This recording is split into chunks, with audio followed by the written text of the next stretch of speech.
Bitwarden versus RoboFirm 2025. Which password manager should you choose? In 2025, securing your password is crucial, but most people get this wrong by picking a manager based only on price. Let's compare Bitwarden and RoboFirm. Bitwarden is open source, highly secure, and offers cross-device syncing.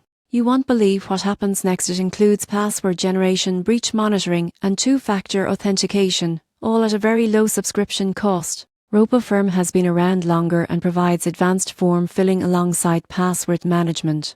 Unlike Bitwarden, it includes more business-focused features and extensive browser integrations. The surprising truth is that both tools are secure, but Bitwarden's open-source approach adds transparency, while RoboFirm excels in convenience and additional business functionality. So, which should you choose? For security and affordability, Bitwarden wins. For comprehensive form filling and business features, RoboFirm may be better. Ultimately, it depends on whether you prioritize transparency or advanced productivity features.